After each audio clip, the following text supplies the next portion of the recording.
The antiseptic smell burned my nostrils as I drifted in and out of consciousness.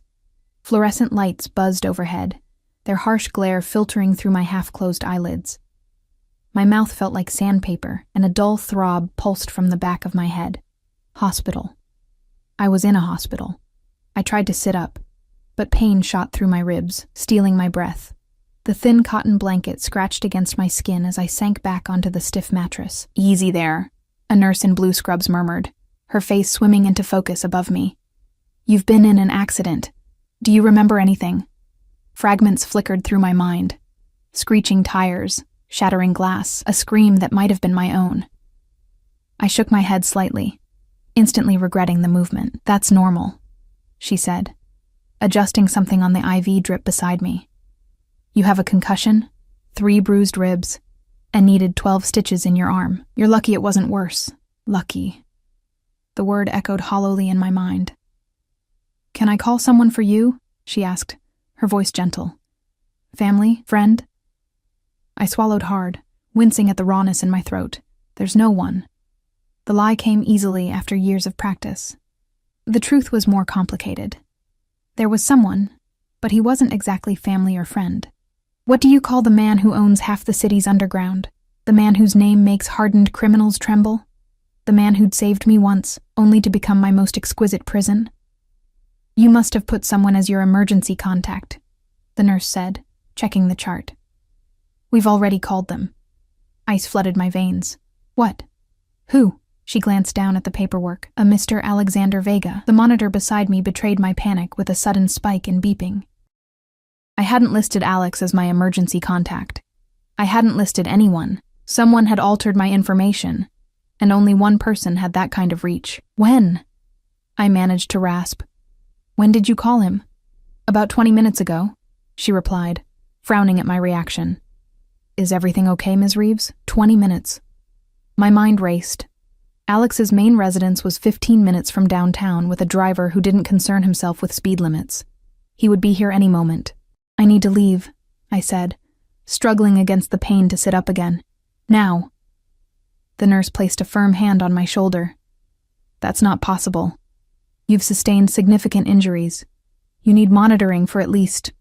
The subtle change in the hospital corridor's atmosphere cut her off mid-sentence. A hush fell over the usual bustle of activity. The nurse turned toward the door, confusion crossing her features. I didn't need to look to know what was happening. I felt his presence before I saw him, like a drop in barometric pressure before a devastating storm. Footsteps approached, multiple sets, heavy and purposeful. A security detail first, then a pause, and finally the distinctive sound of Italian leather shoes against linoleum. When Alexander Vega stepped into the doorway, the fluorescent lights seemed to dim in deference. 6 feet of coiled power in a perfectly tailored charcoal suit, he filled the room with his presence. Dark hair swept back from a face that belonged on Renaissance sculptures, all sharp angles and cold perfection. But it was his eyes that always undid me. Pale blue, almost gray, like the heart of a glacier, beautiful and just as merciless. Those eyes found me now, narrowing slightly as they catalogued every visible injury. Something dangerous flickered in their depths. "Leave us," he said, his voice deceptively soft. The nurse opened her mouth as if to protest, caught his gaze, and thought better of it. "I'll check on you later," she murmured to me before slipping past him. Alex remained in the doorway for a moment, utterly still. When he finally moved into the room, it was with the liquid grace of a predator. His bodyguards remained outside, closing the door behind him. "Sophia." He said my name like a prayer and a curse wrapped into one. What happened? I looked away, unable to bear the intensity of his gaze. "Car accident. Nothing serious." "Nothing serious," he repeated, his Italian accent thickening with emotion. "Is that why you're lying in a hospital bed, covered in bruises?" He approached the bed, each step deliberate, until he stood beside me. The scent of his cologne, sandalwood and something exclusively his, enveloped me, momentarily drowning out the hospital smells. Without asking permission, he reached out, his fingertips ghosting over the bruise blooming on my cheekbone. I flinched, Not from pain, but from the electric current that always seemed to pass between us at the slightest contact. Who did this to you? The question came out as a whisper, but I knew better than to be fooled by its softness.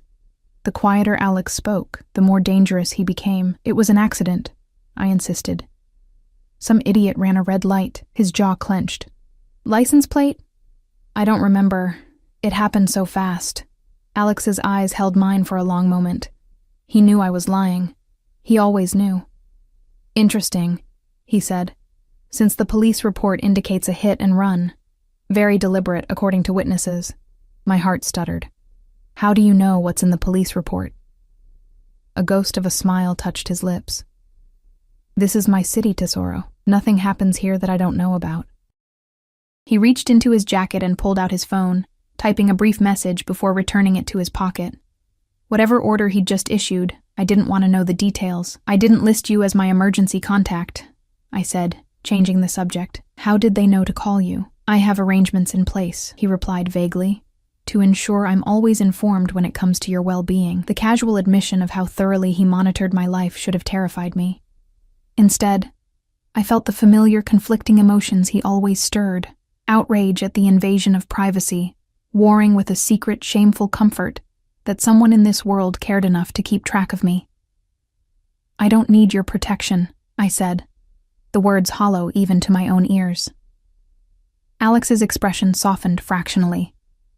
Evidence suggests otherwise. He moved to the window, looking out at the city sprawled below. His city as he saw it. In profile, the sharp line of his jaw appeared carved from marble. For a man only 32 years old, he carried the weight of his empire with remarkable ease. You haven't been to the restaurant in 2 weeks, he said, still gazing out the window.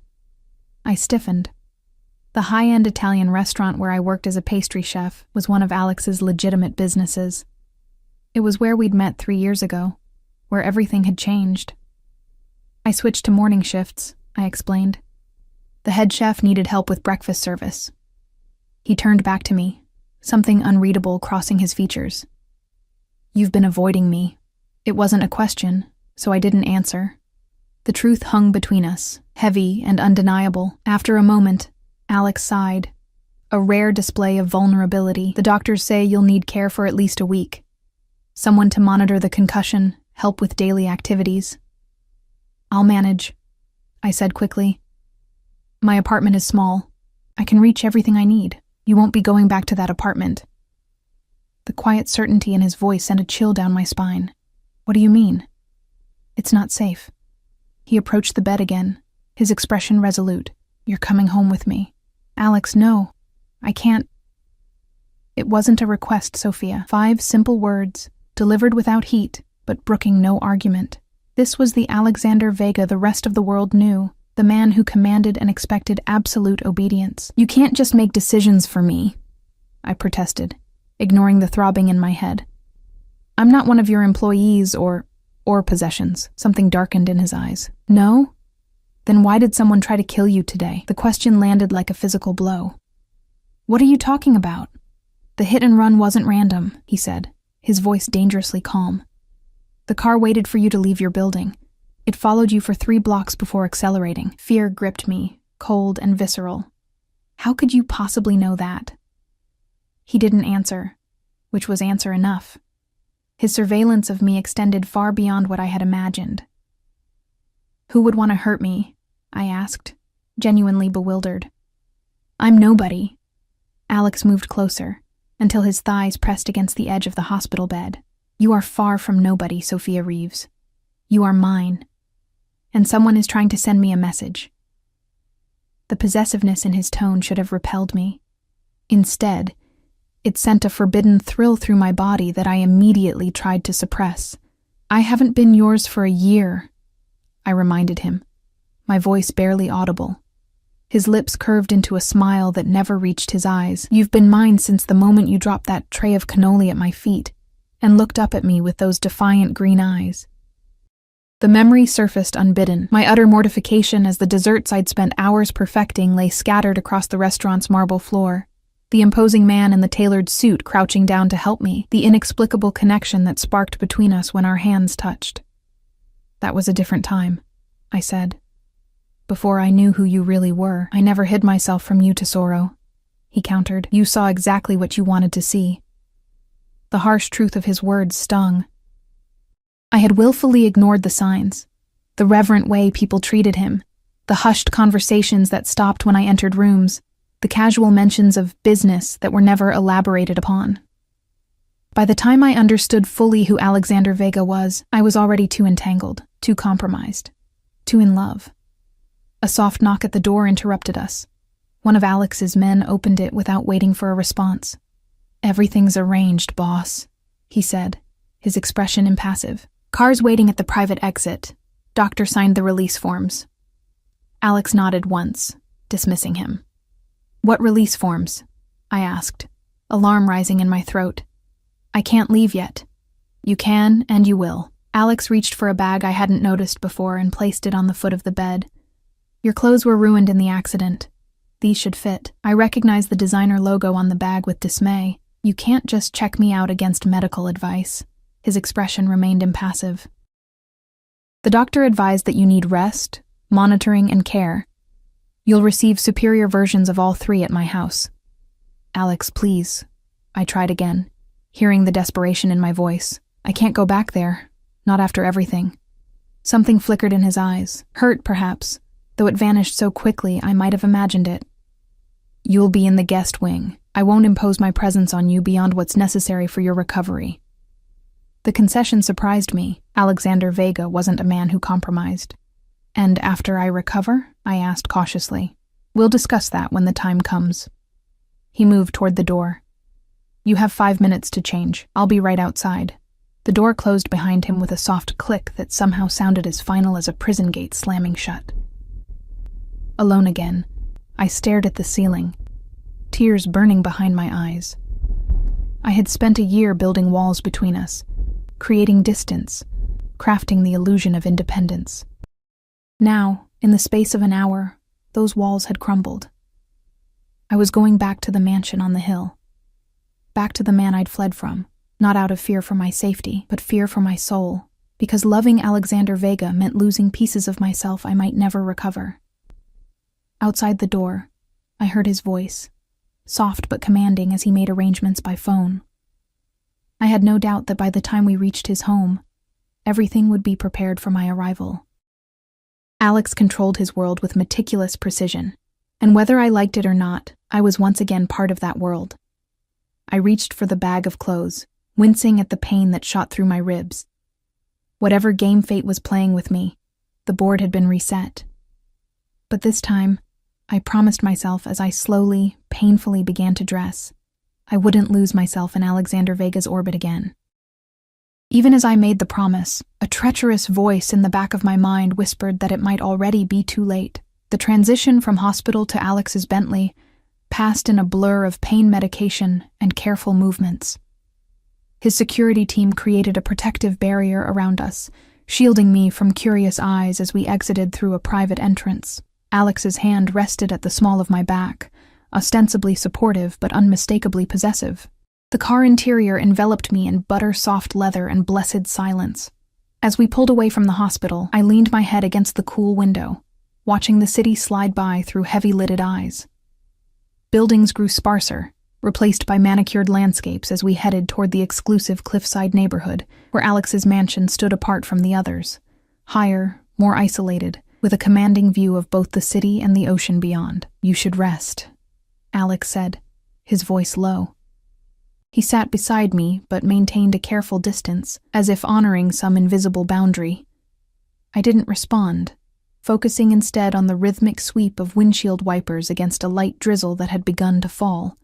The rain transformed the world outside into a smeared watercolor of grays and muted blues, matching my mood perfectly. Despite my determination to stay alert, exhaustion pulled at me. My eyes drifted closed, and I slipped into a restless half-sleep, filled with fragmented dreams of screeching tires and shattering glass. I woke with a start as the car slowed, rolling through the imposing wrought iron gates that mark the entrance to Alex's estate. Security cameras tracked our progress up the long, winding driveway flanked by perfectly pruned cypress trees. The mansion loomed ahead, a modern fortress of stone and glass that somehow managed to be both breathtaking and intimidating. "We're here," Alex said unnecessarily, studying my expression with those penetrating eyes. The car stopped at the front entrance, where a middle-aged woman waited under the shelter of a large black umbrella. Mrs. Russo, Alex's housekeeper, had been with his family since before he was born. Her lined face showed genuine concern as Alex helped me from the car. "Dio mio, Sofia," she murmured, her Italian accent thicker than Alex's more polished one. "What have they done to you?" Before I could answer, Alex spoke. "She needs rest, Mrs. Russo. Everything prepared as I instructed?" "Of course, Mr. Vega." She nodded briskly. "The blue suite in the guest wing. Dr. Marlowe will be here in an hour." The blue suite. My throat tightened. During the year I'd lived here with Alex, the blue suite had been mine whenever I needed space. My sanctuary within his domain. The fact that he remembered this small detail unsettled me more than I cared to admit. "I don't need a doctor," I protested weakly as we entered the soaring foyer with its marble floors and sweeping staircase. "Dr. Marlowe is on my payroll," Alex replied, his tone making it clear the matter wasn't open for discussion. "He's discreet and thorough." The implication was clear. A doctor who answered to Alex wouldn't report suspicious injuries or ask uncomfortable questions. I wanted to object on principle, but lacked the energy for a battle I couldn't win. Walking through the mansion felt like stepping back in time. Everything was exactly as I remembered. The priceless artwork, the subtle scent of lemon polish and fresh flowers, the hushed atmosphere of wealth and power. My fingers trailed along the familiar banister as we ascended the stairs, muscle memory guiding me despite my year-long absence. At the door to the blue suite, Alex paused. "Mrs. Russo will help you settle in. Is there anything specific you need?" The formality in his voice created a different kind of ache than my physical injuries. There had been a time when he would have carried me across this threshold without asking, when the space beyond this door had been a shared retreat rather than an assigned accommodation. "No," I said softly. "Thank you." His eyes held mine for a long moment, before he nodded once and stepped back. "I have calls to make. I'll check on you after Dr. Marlowe's visit." I watched him walk away, his shoulders set in a rigid line beneath his perfect suit. Only when he disappeared around the corner did I allow Mrs. Russo to usher me into the room. The suite was exactly as I remembered, yet subtly different. The pale blue walls and ocean-inspired decor remained, but new books lined the shelves, recent releases I'd mentioned wanting to read. Fresh flowers, white peonies, my favorite, adorned the nightstand. The bathroom was stocked with the expensive French toiletries I preferred. These weren't hasty preparations made in the hour since my accident. The room had been maintained, waiting, as if Alex had always expected my return. Mrs. Russo helped me change into silk pajamas that felt blessedly soft against my bruised skin. "You gave us quite a scare, mia cara," she said, as she turned down the bed. "Mr. Vega has been beside himself since the call came." I lowered myself gingerly onto the edge of the mattress. "I'm sure he was just inconvenienced." The older woman gave me a knowing look. "That man has not been the same since you left. He works too much, sleeps too little." She adjusted the pillows with practiced efficiency. The light went out of his eyes. "Mrs. Russo," I began, uncomfortable with the direction of the conversation. I know. She waved a dismissive hand. "Not my business. But I've known that boy since he was in diapers. What I see, I see." She helped me into bed, then bustled around the room, adjusting curtains and checking that everything was in place. "The doctor will be here soon. Try to rest until then." When she left, I sank back against the pillows, overwhelmed by conflicting emotions. Being back in this house, surrounded by reminders of the life I'd shared with Alex, made it harder to maintain the emotional walls I'd so carefully constructed. The room's quiet luxury enveloped me like a familiar embrace. Through the large windows, I could see the ocean stretching to the horizon, steel gray beneath the overcast sky. I had missed this view, had dreamed of it in my cramped apartment with its uninspiring outlook of the neighboring building's brick wall. A soft knock at the door roused me from my thoughts. Expecting Mrs. Russo or the doctor, I called, "Come in." Instead, it was Alex who entered, carrying a silver tray. He had removed his suit jacket and tie, and the top buttons of his shirt were undone, revealing a glimpse of tanned skin. The more casual appearance made him seem younger, more approachable, and therefore more dangerous to my resolve. "Mrs. Russo is preparing soup," he explained, setting the tray on the bedside table. "I thought you might want tea while you wait." The domesticity of the gesture caught me off guard. Alexander Vega, feared by criminals across the city, was bringing me tea like any concerned partner might. "Thank you," I murmured, watching as he poured from a delicate porcelain pot into a matching cup. The familiar ritual transported me back to countless mornings and evenings, shared in comfortable silence. He handed me the cup, careful to avoid brushing my fingers with his own. "Dr. Marlowe is running late. There's an accident on the coastal road."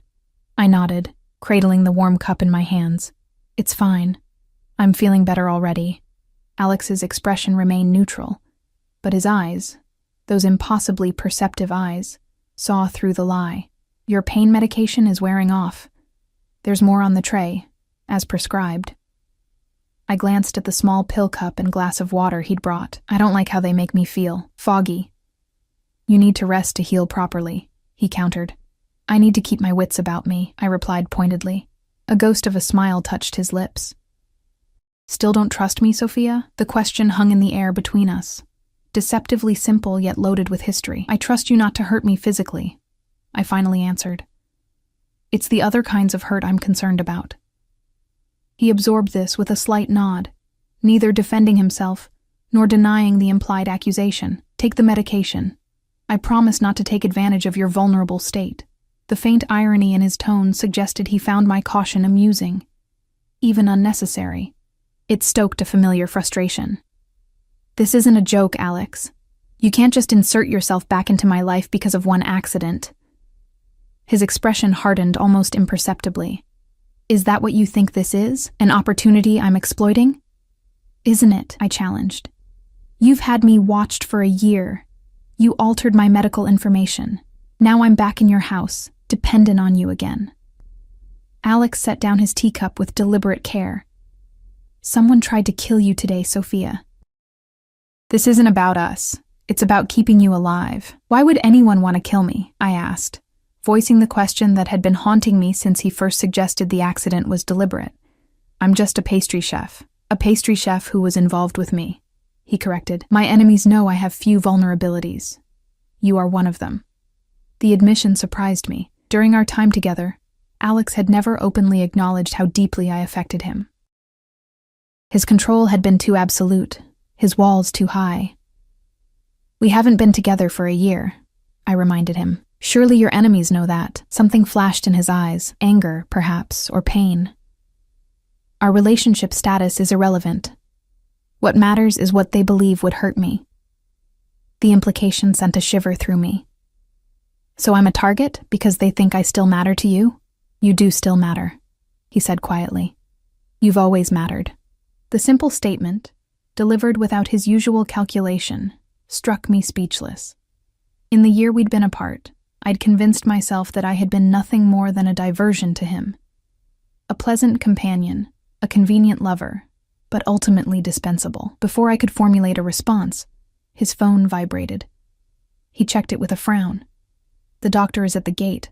I'll send him up when he arrives." He moved toward the door, then paused. "Take the medication, Sophia, please." The rare use of please from a man accustomed to commanding rather than requesting caught me off guard.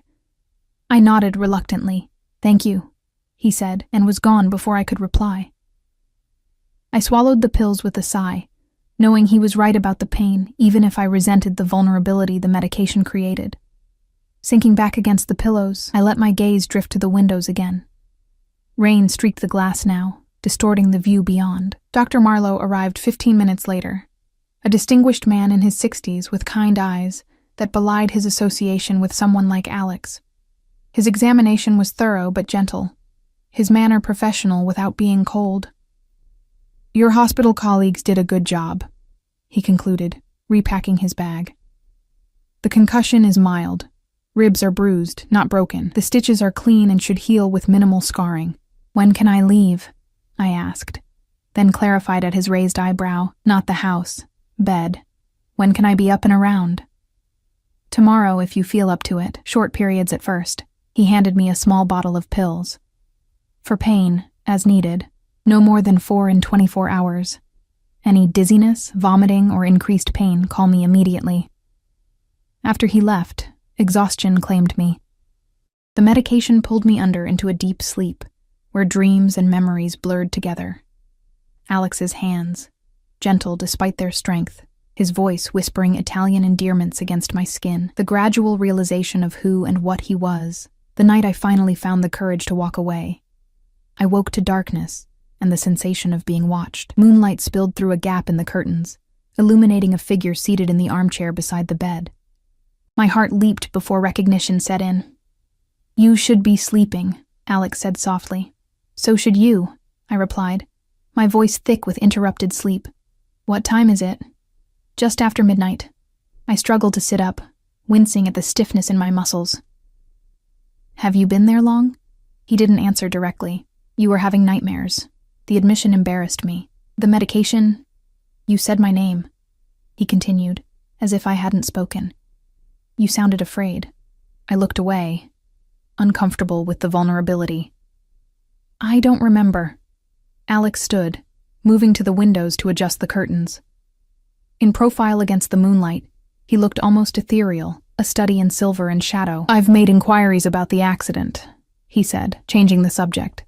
"The car was stolen, abandoned 10 blocks from the scene. No witnesses saw the driver. Professional," I murmured. "Yes." His jaw tightened, which narrows the list of suspects. I pulled the blanket tighter around me, suddenly cold. "Do you know who ordered it?" Alex turned back to face me, his expression unreadable in the dim light. "I have suspicions. I'll know more tomorrow. And then I'll handle it." 3 simple words that contained multitudes of menace. This was the side of Alex I had tried hardest to reconcile with the man who held me tenderly, who remembered how I took my tea, who could discuss art and literature with genuine passion, the man who handled problems with ruthless efficiency, whose enemies had a habit of disappearing. "Don't," I said quietly. "Whatever you're planning, don't do it for me." He moved closer, until he stood at the foot of the bed. "Would you prefer I let them try again? Perhaps succeed next time?" "I'd prefer not having more blood on my conscience," I countered. "Enough people have been hurt because of our connection." Something shifted in his stance, a subtle tensing I recognized as anger carefully controlled. "You speak as if I forced this life on you. You knew who I was, Sophia. You chose to stay. Until I couldn't anymore," I whispered. He absorbed this like a physical blow, his shoulders squaring against it. "Get some rest. We'll talk more tomorrow." As he moved toward the door, a sudden fear gripped me, not of him, but for him. "Alex."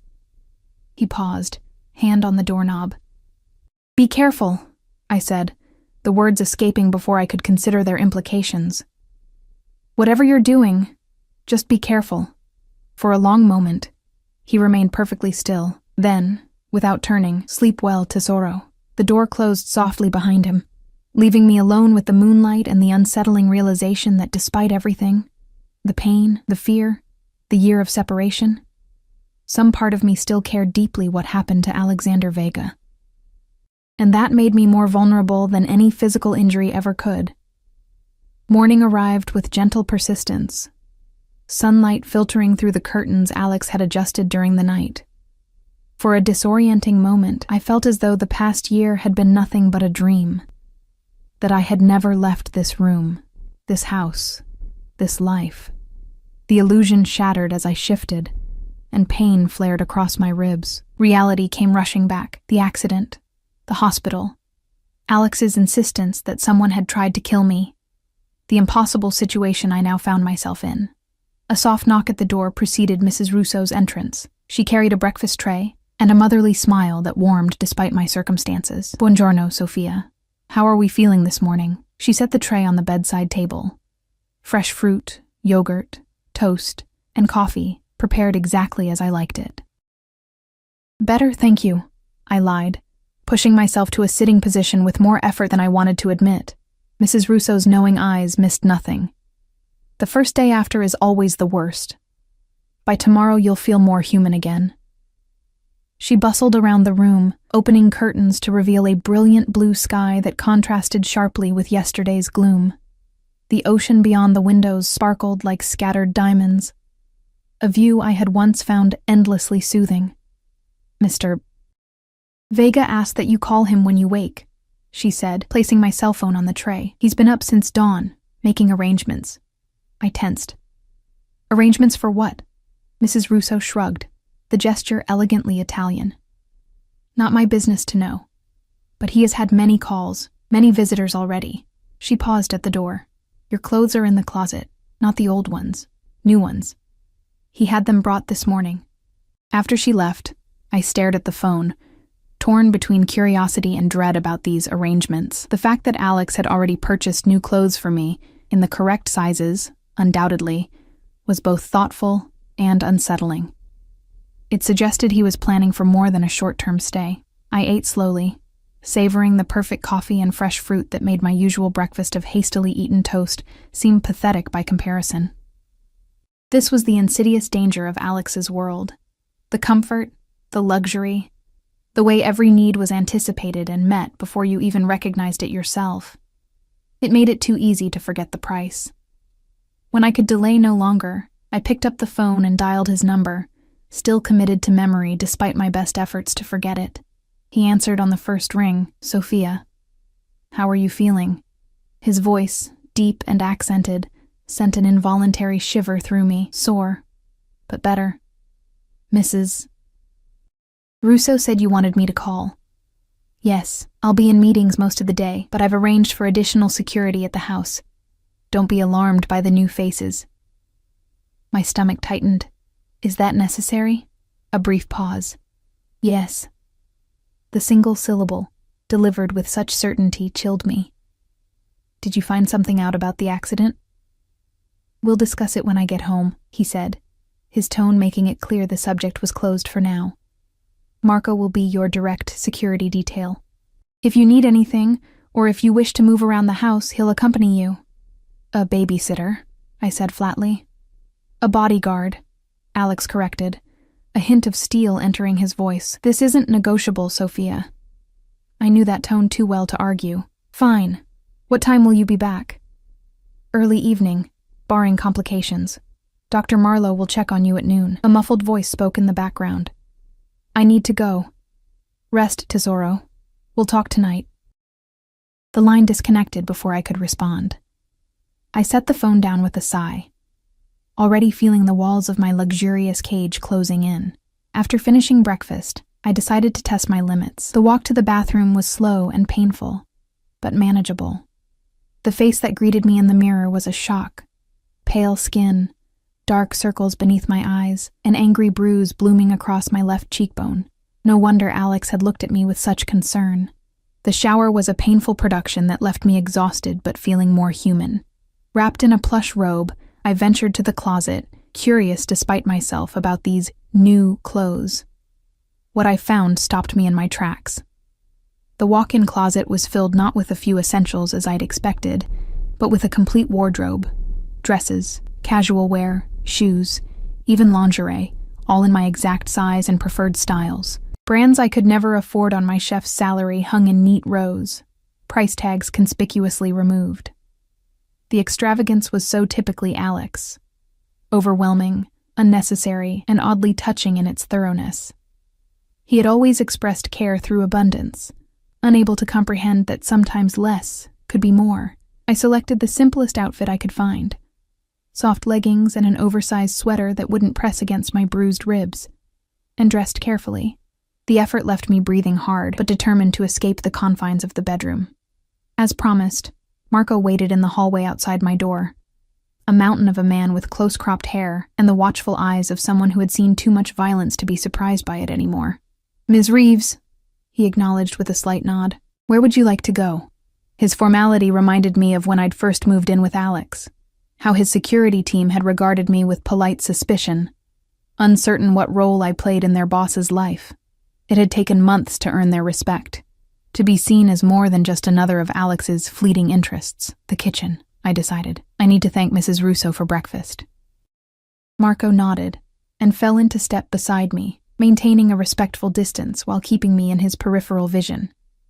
As we moved through the house, I noticed the additional security Alex had mentioned, unfamiliar men stationed at key points, communicating via discreet earpieces. The mansion had always been secure, but this level of protection suggested a threat more immediate than I wanted to contemplate. The kitchen, a sprawling, state-of-the-art space where I had once spent countless hours experimenting with recipes, was empty except for Mrs. Russo, who was kneading dough with practiced movements. "Ah, you're up," she exclaimed, wiping flour from her hands. Sit. You look pale." I eased onto a stool at the island counter, inhaling the comforting scent of fresh bread. "I wanted to thank you for breakfast, and to escape that room for a while." She smiled knowingly. "The blue suite is beautiful, but any room becomes a prison if you can't leave it." She glanced at Marco, who had taken up position near the door. "Would you like tea? Or perhaps you'd rather bake something? Baking always settled you before." The suggestion was tempting. Baking had always been my refuge. The precise measurements, the predictable chemical reactions, the way flour and butter and sugar could transform into something greater than the sum of their parts. It had been my escape long before I met Alex, and had become my salvation after I left him. "Maybe something simple," I agreed. "Shortbread?" Mrs. Russo's face brightened. "Mr. Vega still talks about your shortbread. He says no one makes it like you do."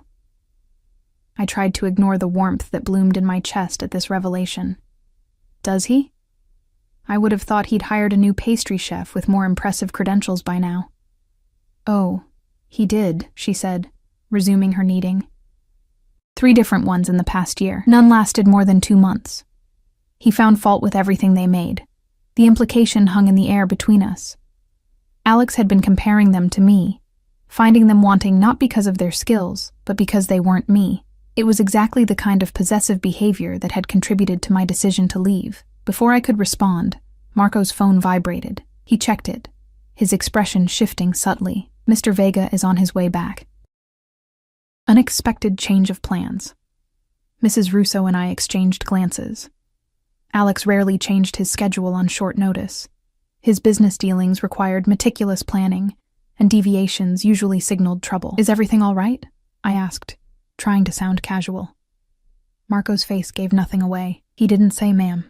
The formal address, so different from the familiar way Alex's security team had eventually come to treat me, was another reminder of how completely I had extracted myself from this world.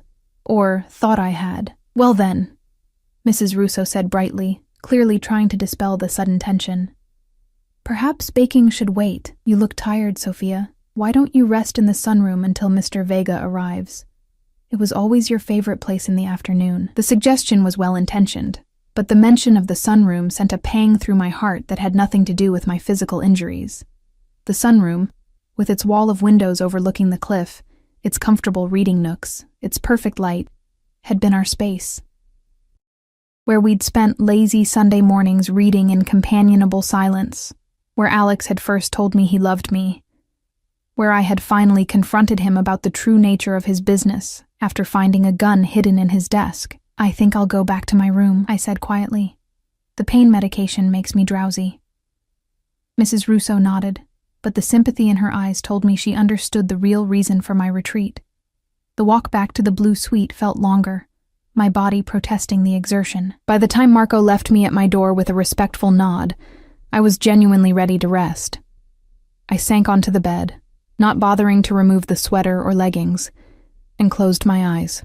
Sleep came swiftly, dreamless and deep, the kind that feels like falling into darkness. I woke to the sensation of being watched.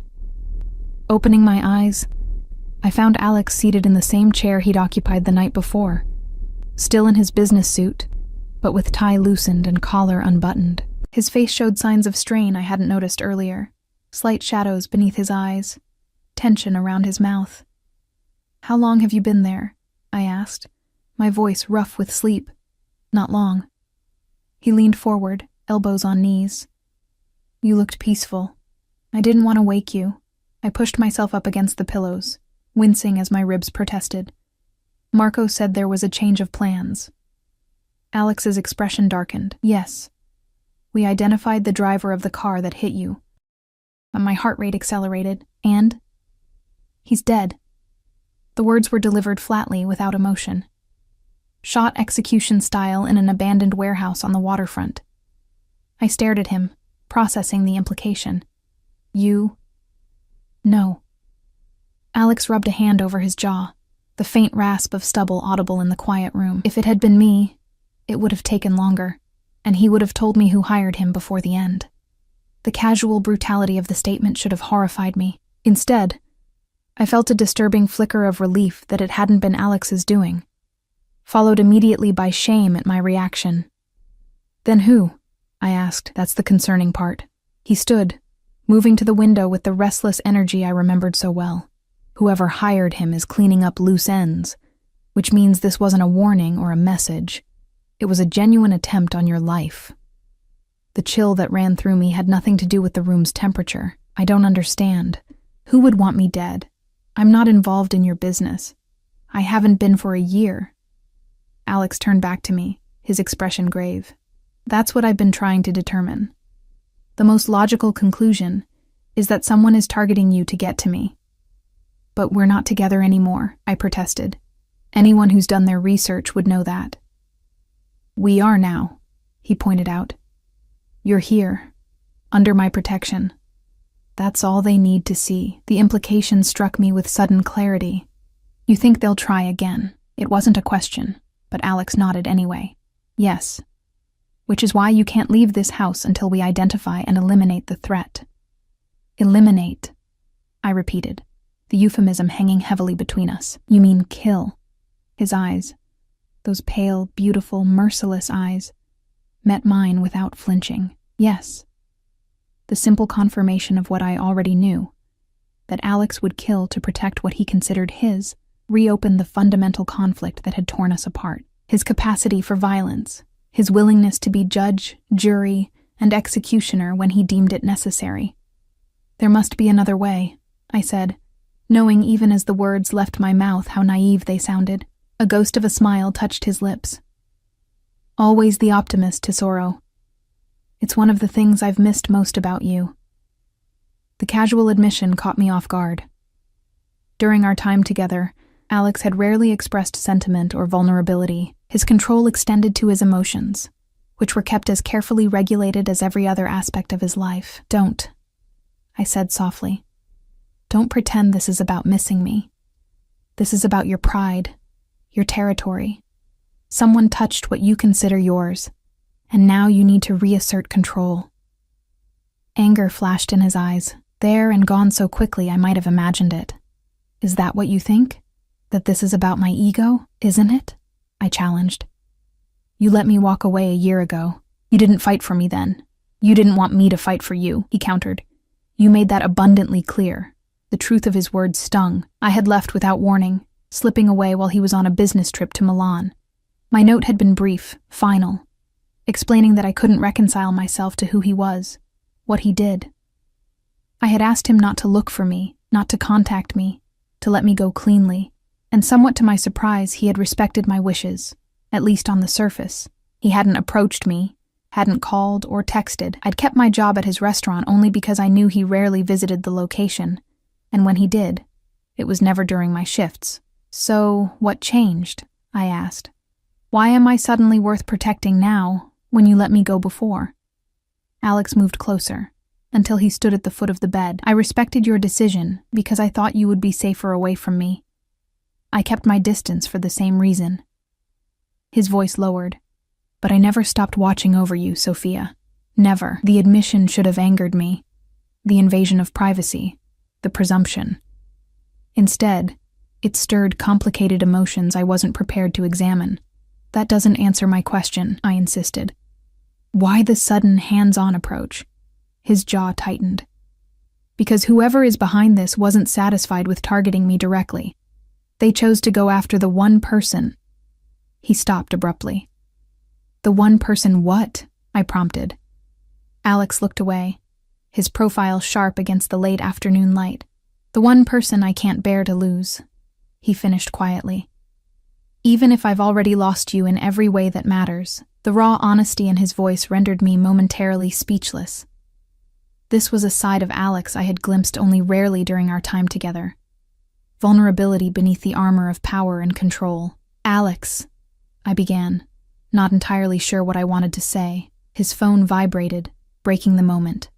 He checked it with a frown, then looked back at me. "I need to take this. We'll continue our conversation at dinner." "Dinner?"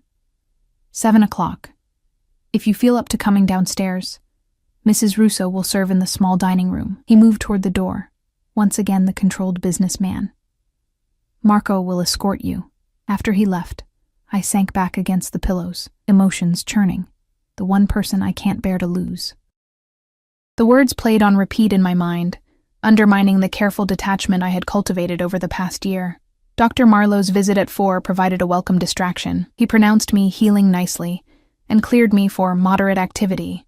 When I asked how long I would need to stay under Alex's protection, he carefully avoided the question, a sure sign that Alex had instructed him not to give me an easy timeline. By 6:30, restlessness drove me to prepare for dinner. I chose the simplest dress from the extensive wardrobe Alex had provided, a navy blue wrap style that covered my bruises while requiring minimal effort to put on. The woman in the mirror looked better than she had that morning, but still pale, still haunted. Marco appeared promptly at 7 to escort me downstairs. The small dining room, an intimate space compared to the formal dining room where Alex entertained business associates, was bathed in candlelight. The table was set for 2, crystal glasses catching and multiplying the soft light. Alex was already there, standing at the window with a glass of wine. He had changed into black slacks and a charcoal cashmere sweater that emphasized the breadth of his shoulders. He turned as we entered, his eyes widening slightly at the sight of me. "You look beautiful," he said, the simple statement holding no artifice. "I look like I've been hit by a car," I corrected wryly. A faint smile touched his lips. "Even so." He dismissed Marco with a nod and pulled out my chair. The gesture reminded me of our first real date, how his impeccable manners had both charmed and amused me. Back then, I had thought them the product of a privileged upbringing. Only later did I learn they were a deliberate cultivation, part of the reinvention of a boy from the poorest part of the city who had clawed his way to the top through intelligence, ruthlessness, and an absolute refusal to be defined by his origins. Dinner was a masterpiece of Mrs. Russo's talents. Poached sea bass, roasted vegetables, fresh bread.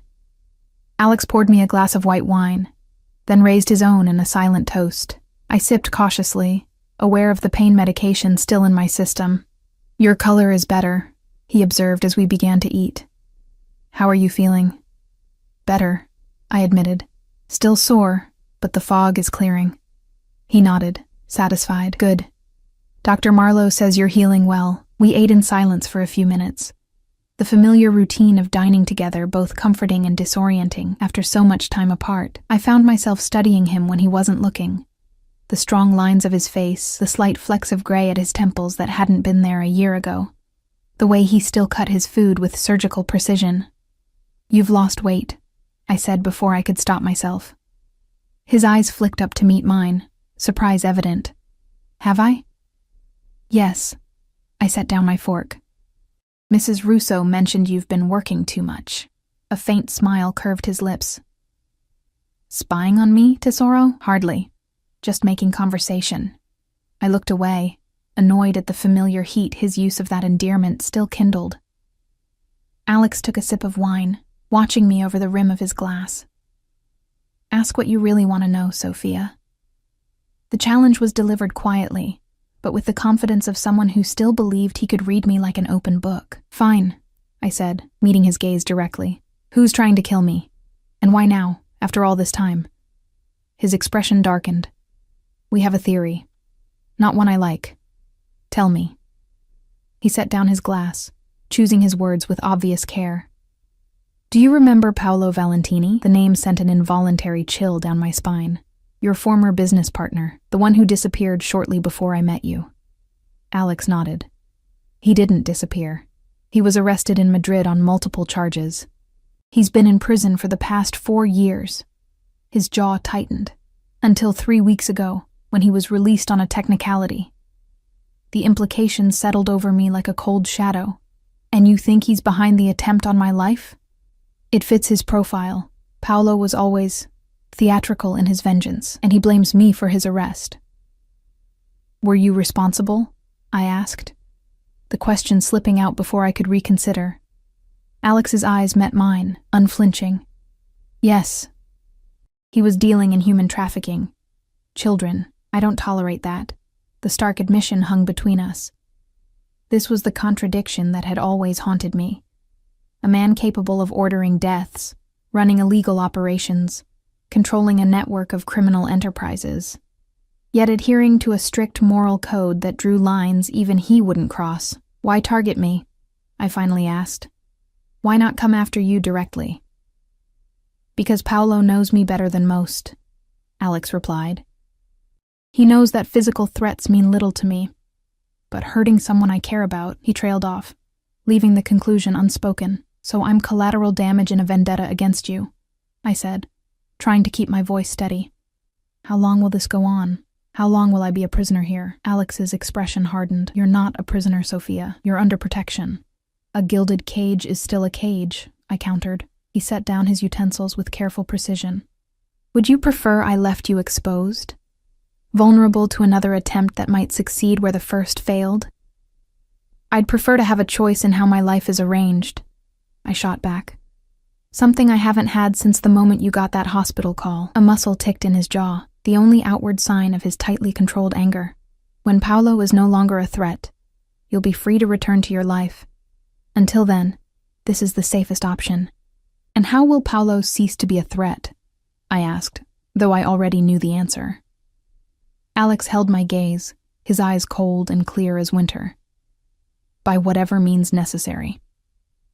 The next few days established a strange rhythm, a simulacrum of domestic life underscored by the constant presence of security and the unspoken tension between Alex and me. My physical healing progressed steadily, the bruises fading from angry purple to sickly yellow, the pain in my ribs dulling to a manageable ache, the stitches in my arm beginning to itch as the wound knit itself together. Each morning, I woke to fresh flowers in my room, and breakfast served precisely how I liked it.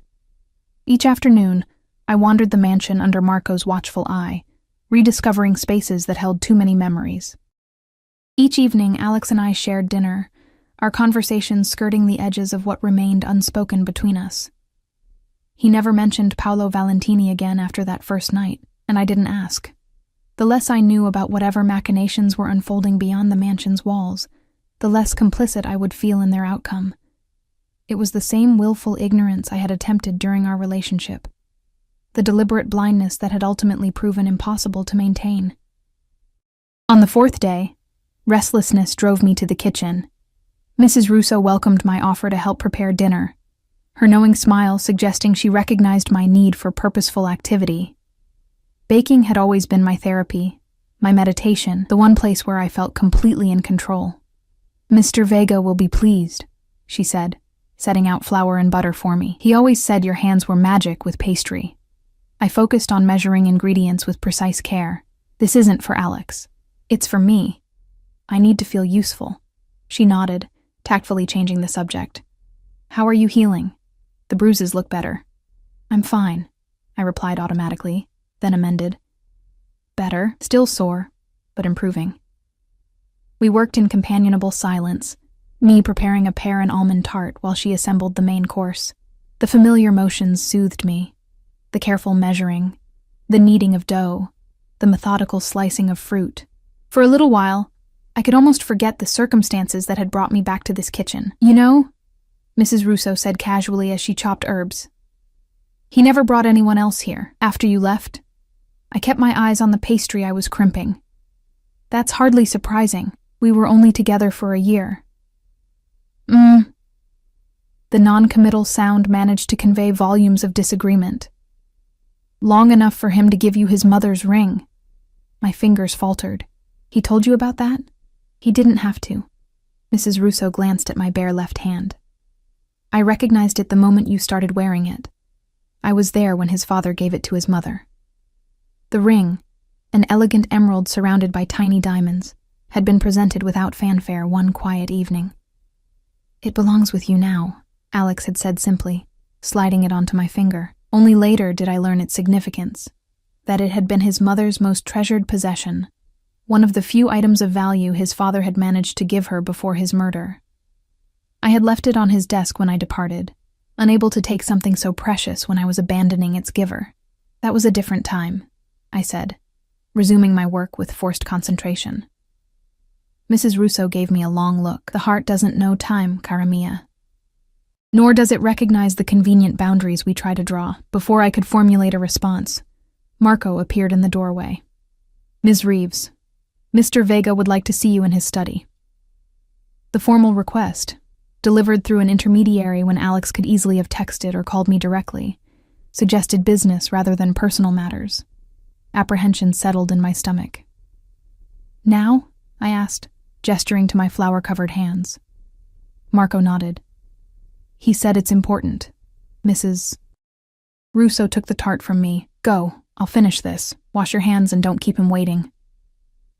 Alex's study, a spacious room lined with bookshelves and dominated by a massive desk of dark wood, had always been his sanctuary. During our time together, I had rarely entered it uninvited, recognizing it as the place where the man I loved became the man others feared.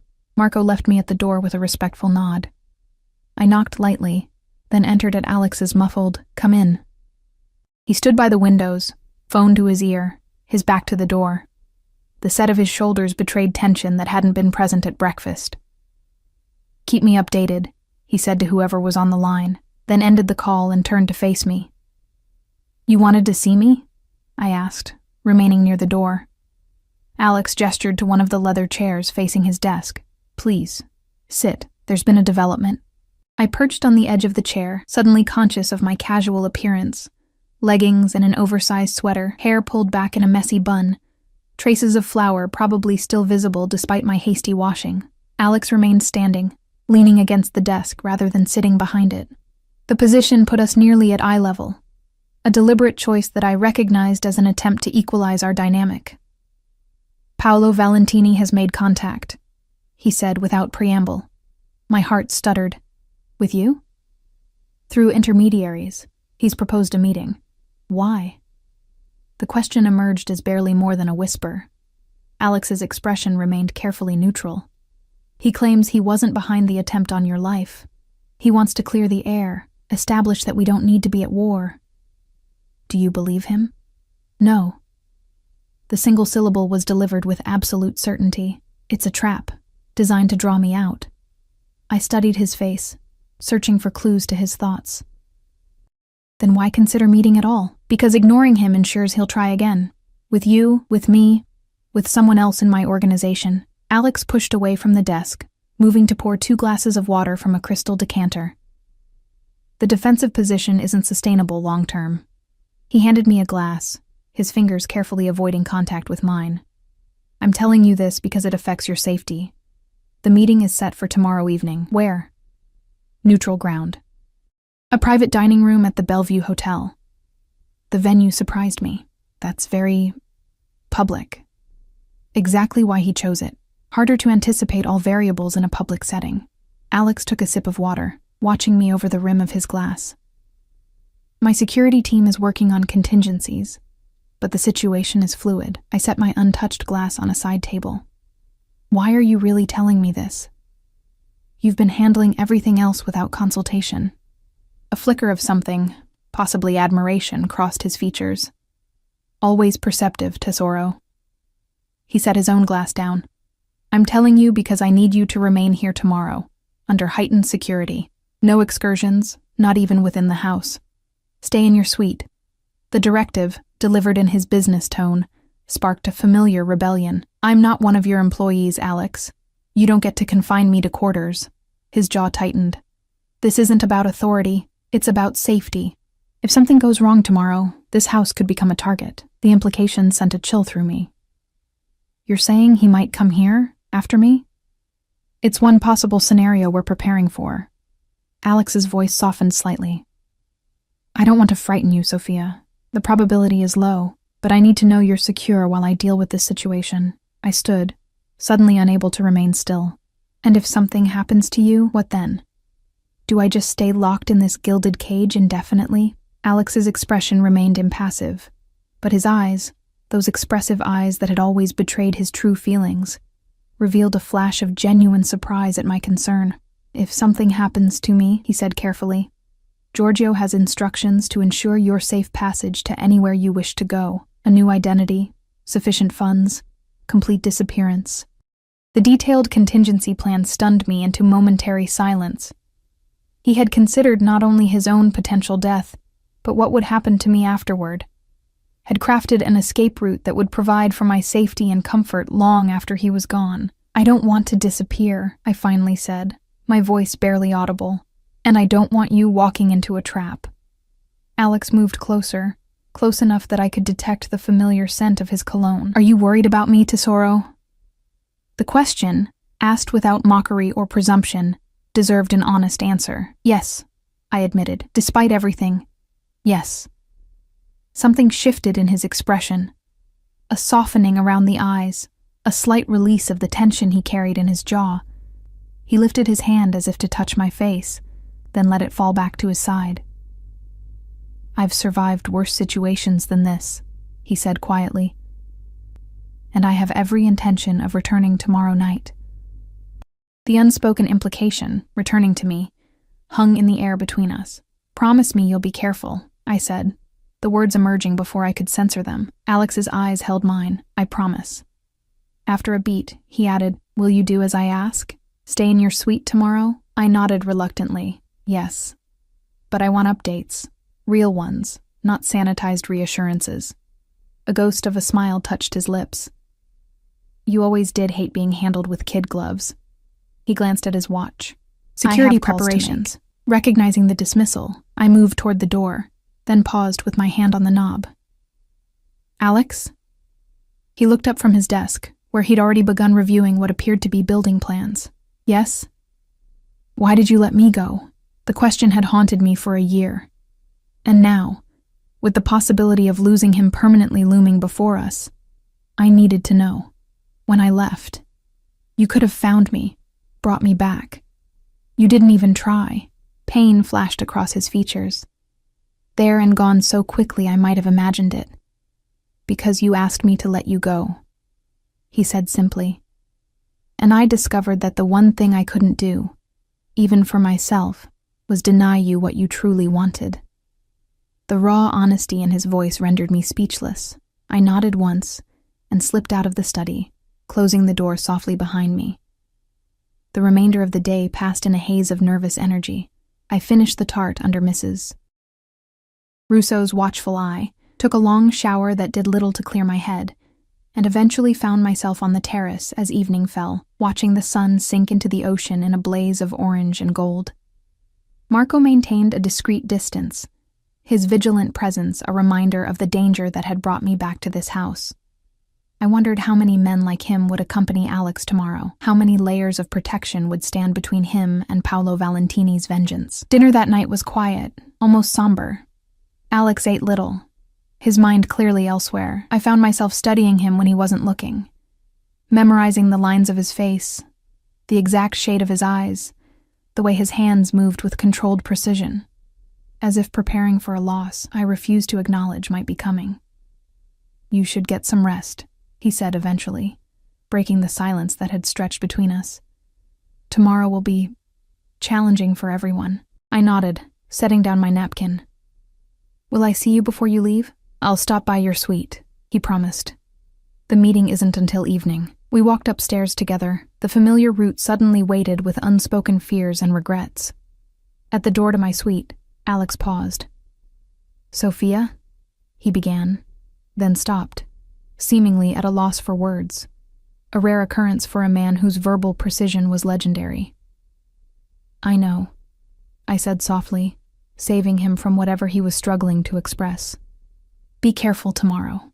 He nodded once, his eyes holding mine for a long moment, before he turned and walked away, his footsteps echoing in the quiet hallway. Sleep eluded me that night. I tossed and turned, my mind conjuring increasingly dire scenarios for the meeting ahead. By dawn, I had abandoned any pretense of rest and stood at the window, watching the sky lighten over the ocean. The day crawled by with excruciating slowness. True to his word, Alex stopped by my suite mid-morning, dressed in one of his finest suits, charcoal gray with the faintest pinstripe, a blood-red tie providing the only splash of color. Armor, I observed, recognizing the psychological tactic of dressing to intimidate. He smiled faintly. Old habits. We stood awkwardly for a moment, neither quite knowing what to say. So much history between us, so many unresolved feelings. And now this new threat casting its shadow over any potential reconciliation. "I'll have Giorgio keep you updated," Alex finally said. "Try not to worry." "Telling me not to worry is like telling the tide not to come in," I replied, attempting a lightness I didn't feel. His smile turned genuine. "One of the many things I've always admired about you. Your capacity for concern, even for those who don't deserve it." "You deserve it," I said quietly, the admission costing me more than I wanted to acknowledge. Something flashed in his eyes, hope, perhaps, or determination. He stepped closer, closing the distance between us with deliberate intent. His hand rose to cup my cheek, the touch gentle despite the strength I knew those hands possessed. "When this is over," he said softly, "we need to talk, really talk, about everything that happened, everything that could still happen." My heart stuttered. "Alex, not now," he interrupted gently. "When I return. When you're safe." Before I could respond, he leaned down and pressed his lips to my forehead. A gesture so tender, so at odds with the dangerous man the world knew him to be, that tears pricked behind my eyes. "Be safe," I whispered as he pulled away. "Always," he promised, his thumb brushing once across my cheekbone before he stepped back, composing himself once more into the formidable figure that commanded respect and fear in equal measure. After he left, the day stretched before me like an endless desert. I tried reading, tried watching television, tried even taking a nap, but nothing could distract me from the clock's slow progression toward the 7 p.m. meeting time.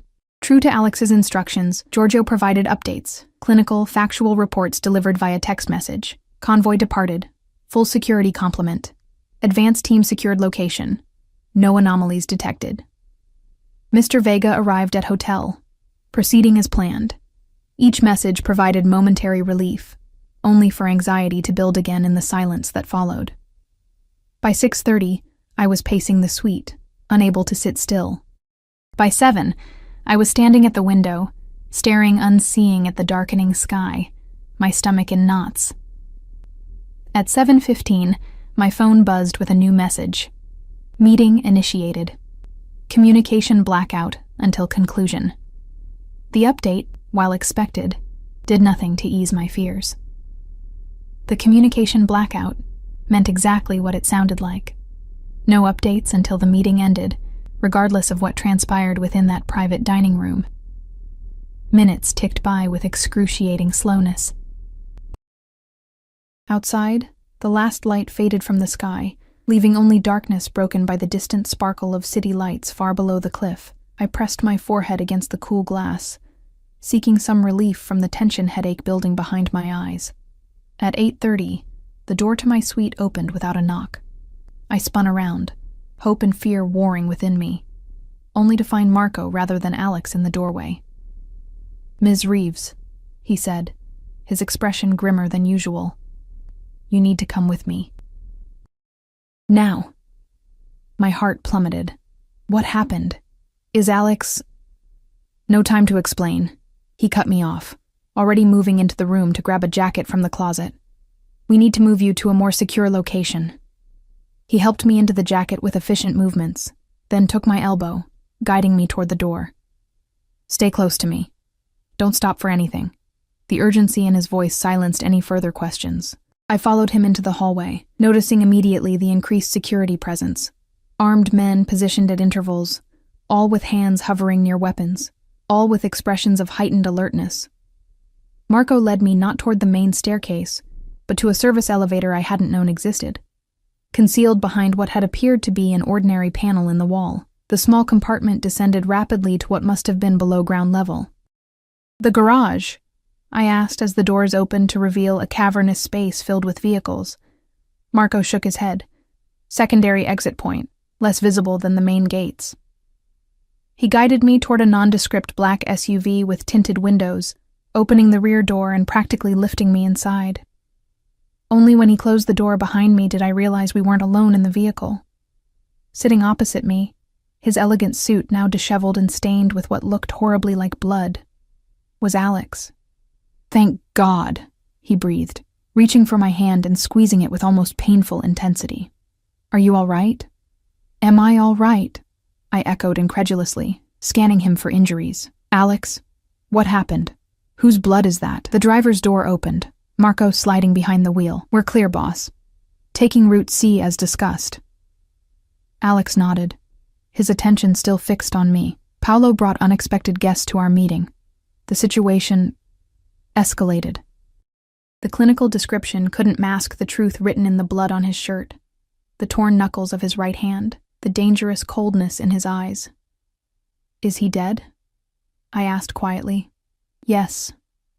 No elaboration, no justification. The engine roared to life, and we accelerated toward a ramp that appeared to lead directly into the cliffside. As we approached, a section of what I had assumed was solid rock slid silently aside, revealing a narrow tunnel illuminated by recessed lighting. "Where are we going?" I asked as the hidden door closed behind us, sealing us into the passageway. "Safe house," Alex replied, still holding my hand. "The mansion may be compromised.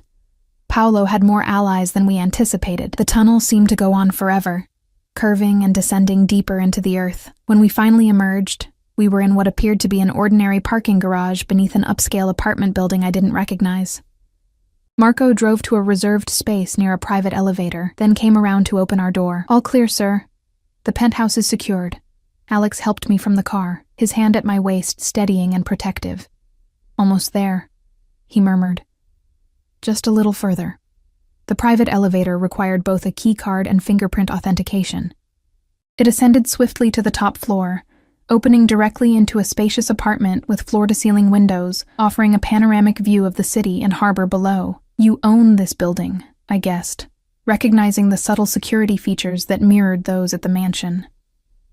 Alex nodded, guiding me to a plush sofa. "One of several contingency properties, unknown to most of my organization." Marco disappeared into what I presumed was a security room, leaving us alone in the elegantly appointed living area. Only then did Alex seem to release some of the tension he'd been carrying, his shoulders dropping as he exhaled deeply. "Are you hurt?" I asked, reaching tentatively toward the bloodstain on his shirt. He caught my hand, shaking his head. "Not mine, or at least very little of it is mine." Relief washed through me, followed immediately by guilt at being relieved when I knew that meant the blood belonged to someone else. Someone who was now dead because of their connection to Alex, to me. "What happened?" I asked again, needing to understand. Alex sank onto the sofa beside me, suddenly looking exhausted. Paolo never intended peaceful negotiation. He brought 3 men with concealed weapons. They tried to separate me from my security. His jaw tightened. "It was an amateur move, poorly executed, but you killed him." Not a question this time. He gave me no choice. Alex's eyes met mine, unflinching. "It was him or me, Sophia, and I promised you I would return." The simple statement, delivered without drama or expectation, struck something deep within me. Despite everything, the danger, the violence, the fundamental differences in our worldviews, he had kept his promise, had fought to return to me. "How long do we need to stay here?" I asked, looking around at the unfamiliar apartment. "A few days, until my people can verify the threat is fully neutralized."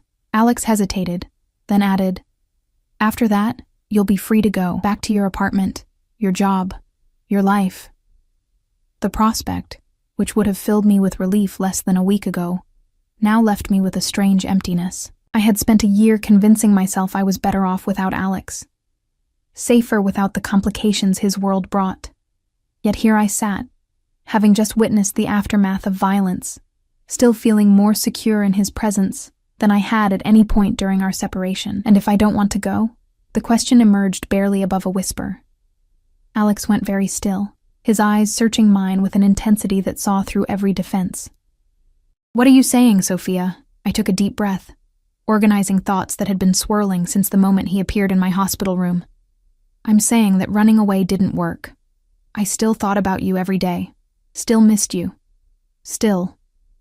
I trailed off, struggling to articulate the complex emotions I had suppressed for so long. "Still what?" he prompted gently.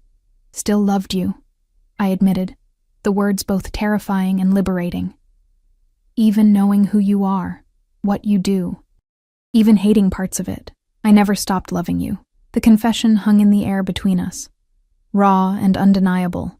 Alex remained utterly still, his expression unreadable as he processed my words. For a terrifying moment, I wondered if I had misunderstood everything, if his protection had been about possession rather than love, about pride rather than devotion. Then he moved, closing the distance between us with deliberate intent.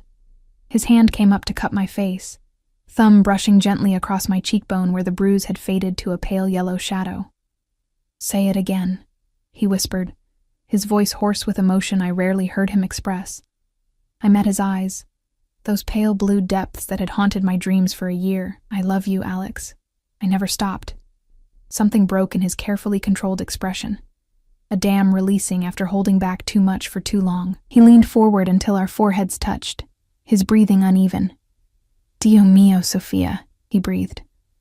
"You have no idea how many times I've imagined hearing those words again.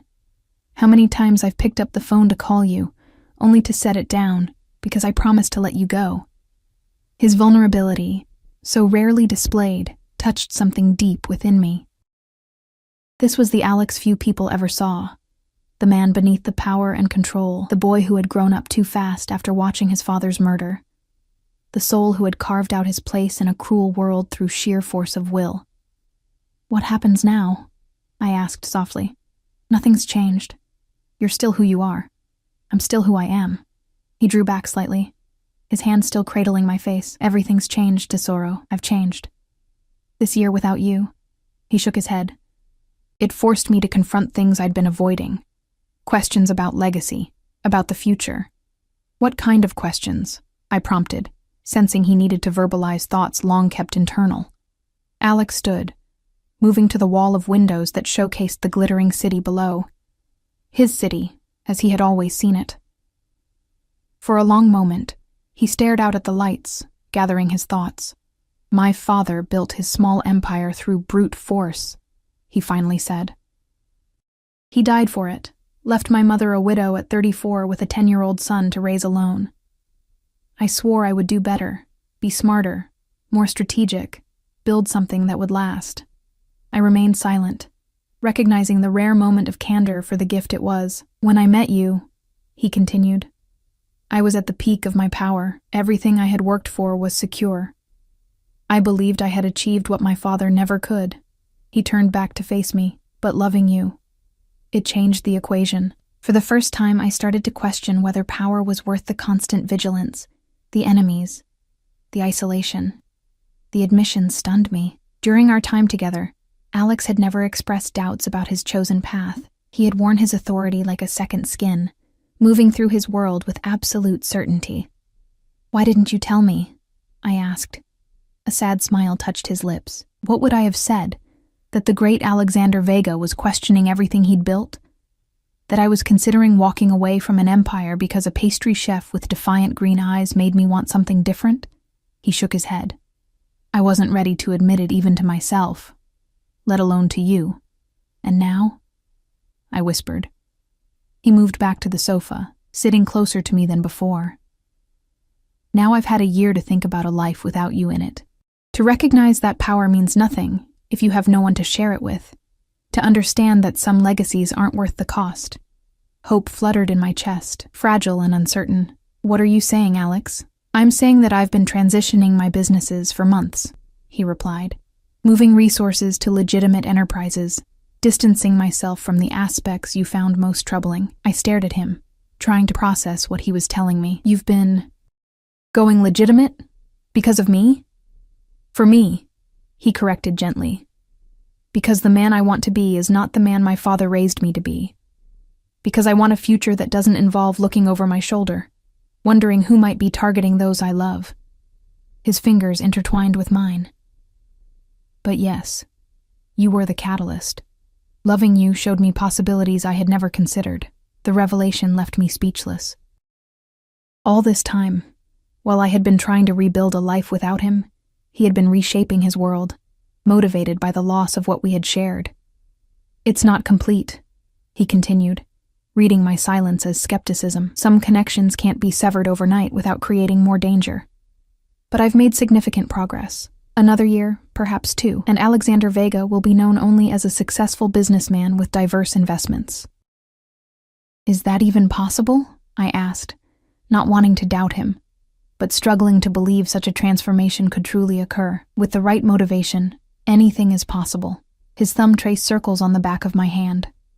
I have considerable resources, loyal people, and detailed plans. And Paolo? I couldn't help asking.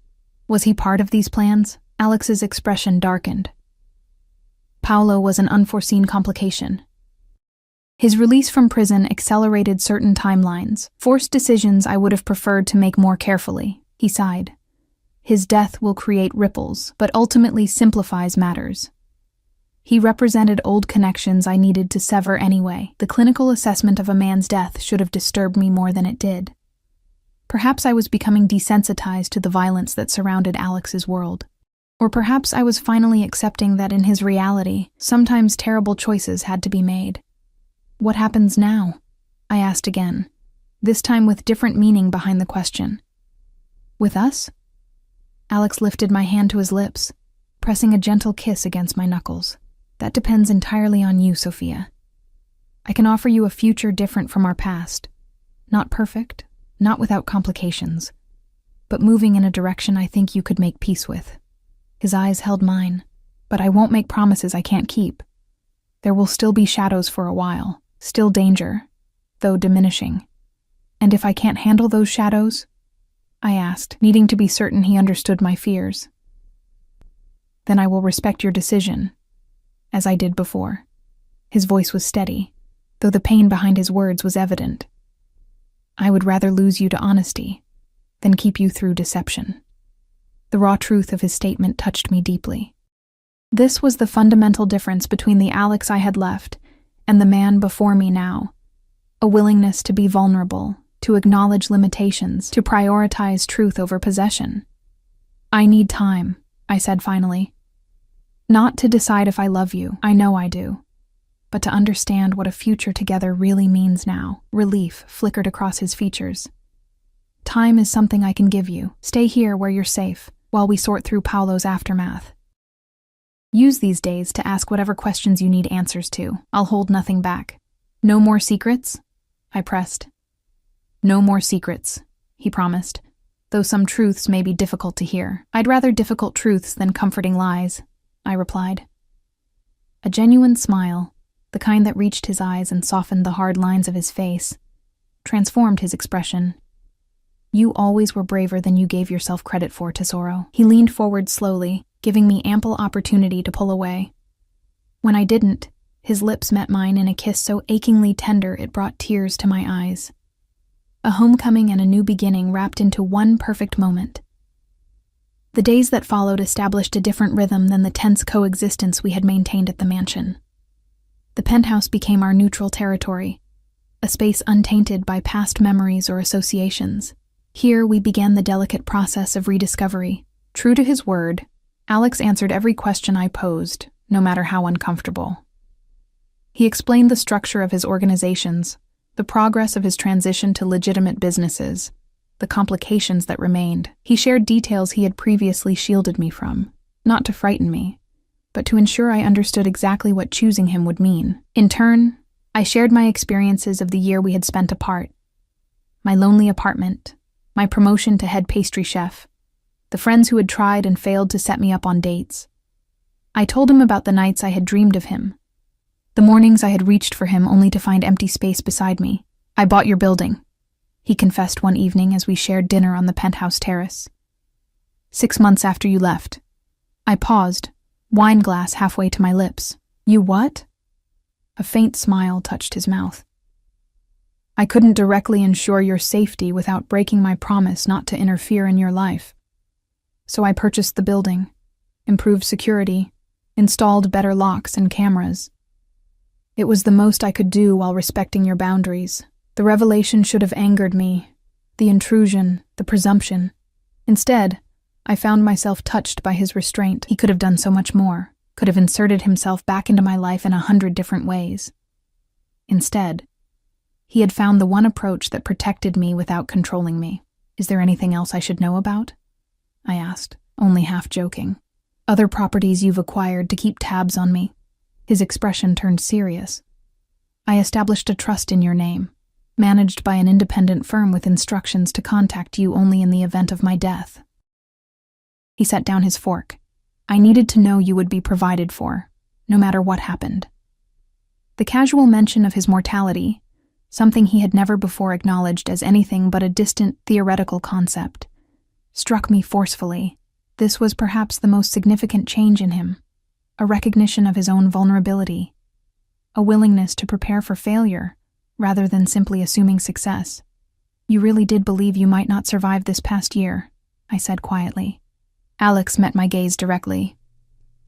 I've never feared death for myself, Sophia. But the thought of leaving you unprotected. He shook his head. That was unacceptable. 5 days after our arrival at the penthouse, Marco announced that the situation had stabilized. Paolo's remaining allies had either pledged loyalty to Alex or disappeared, recognizing that challenging him would be futile. The mansion had been thoroughly secured, all traces of the disruption erased. We can return whenever you're ready, boss, Marco reported, his professional demeanor unchanged despite the chaos of the past week. Alex looked to me, eyebrows raised in silent question. Not yet, I said, surprising both of them. I'm not ready to go back there. After Marco left, Alex joined me on the sofa where I had been reading. The mansion holds too many memories? I nodded, setting aside my book. Some wonderful, some painful. But right now, I prefer this. I gestured to the neutral space around us. It's ours, not just yours that I'm visiting. Does that make sense? His expression softened with understanding. Perfectly. We'll stay as long as you like. That night, for the first time since my accident, we shared a bed.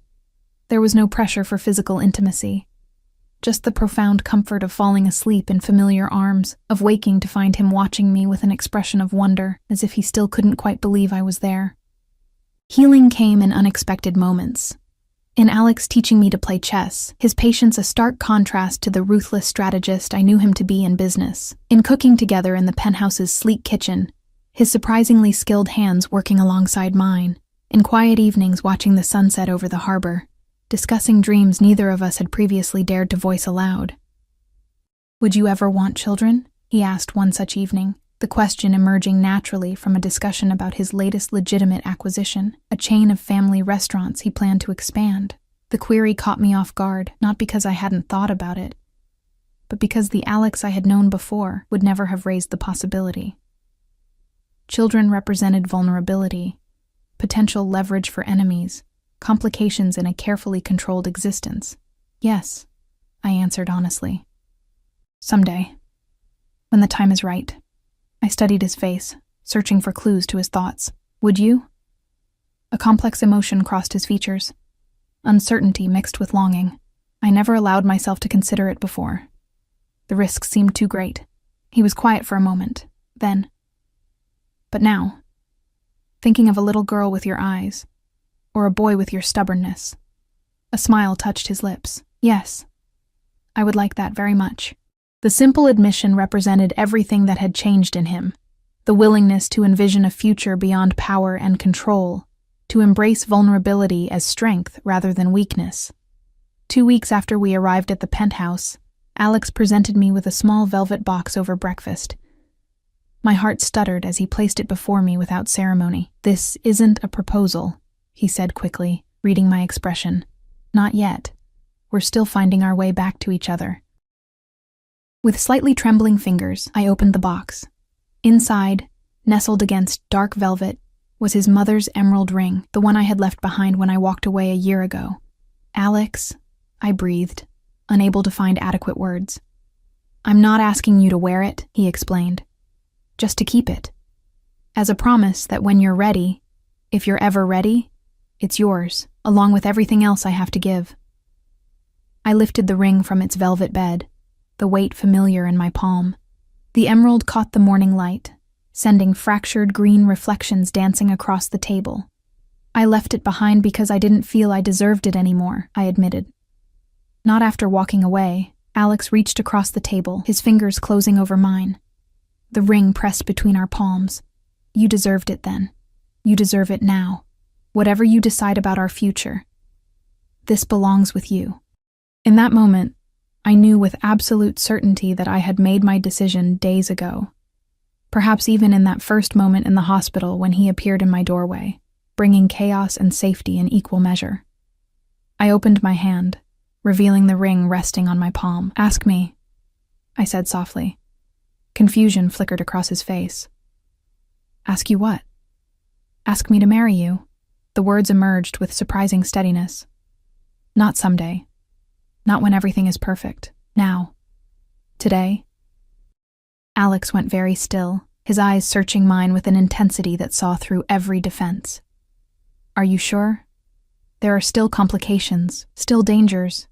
There will always be complications. I interrupted gently. But I've spent a year learning what life is like without you. I don't want to waste another day pretending I'm better off alone. Slowly, deliberately, he took the ring from my palm. Then, with a grace that belied his powerful frame, he slid from his chair to one knee beside me. Sophia Reeves, he said, his voice husky with emotion. You walked into my life carrying a tray of cannoli and changed everything.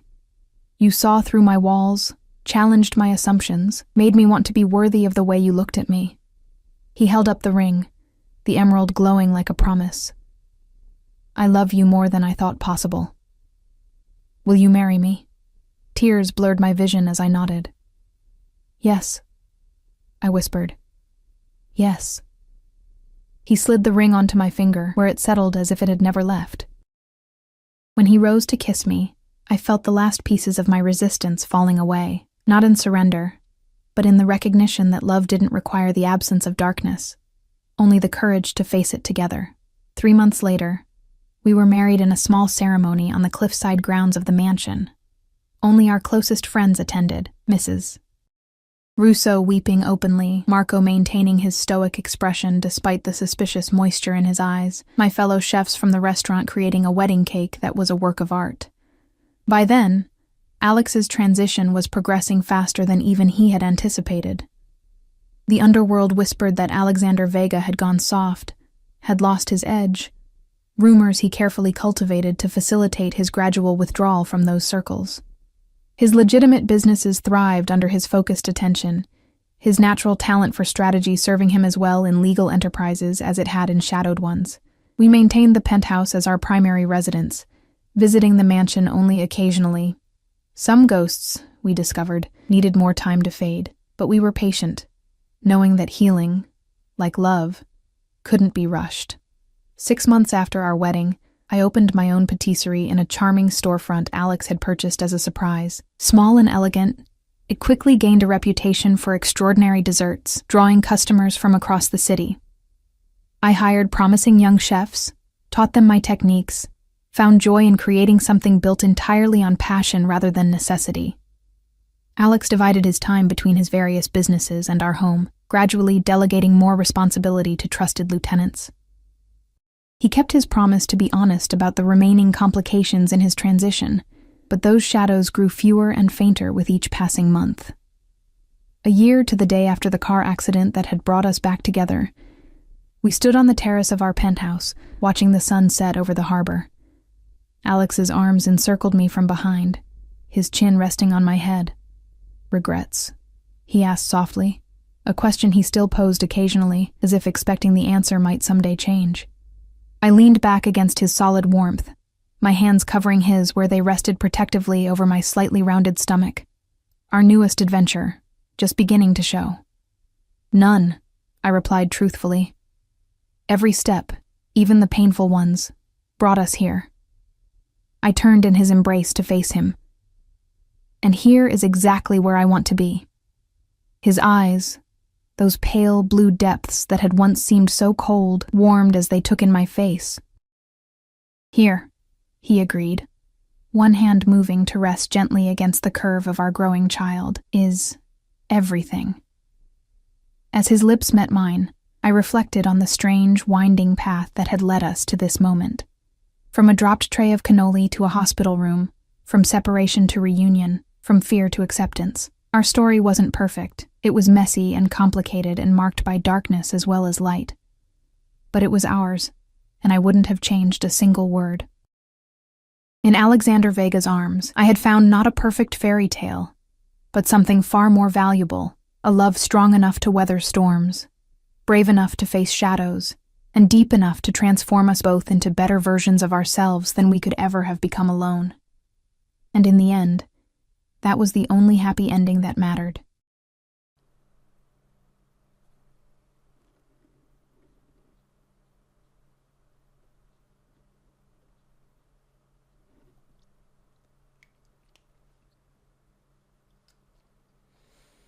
Now what color? Maybe like you back here? Oh yes, I like that. I quite like that. You did not see me. I'm supposed to be focused. Okay. I love art streams. They're so cozy. Hope you keep creating art and find a lot of success doing so. Sophie, thank you.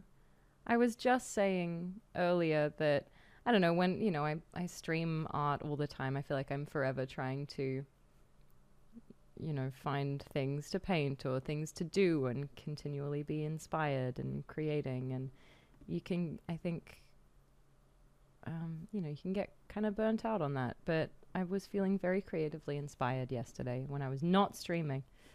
And so I worked on one of these little guys off stream and it was really nice. Anyway, I'll let you go back. Keep working. Thank you for being here. Hey, hi Doodles. Got back from an Irish restaurant. As a non-Irish person, it was amazing. Even got dessert. What did you eat? I fell down an impala wiki hole. I don't think I realized that goats or sheep and antelope count as bovids. Bovides. Bovides nuts. Your next project is Alien from Alien Isolation. Fuck. That would be inspiring. Gotti!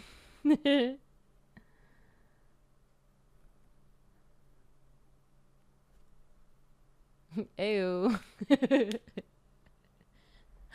Hi, Dozing. How are you, my love?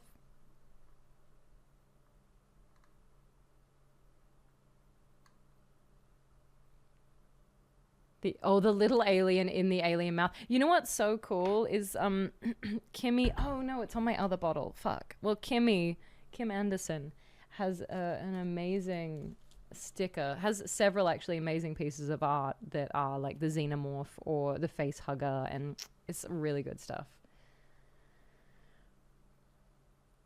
Any interest in any conventions coming up or things? I don't know what's coming up, Needles. Is your drawing desk tilted up? Setting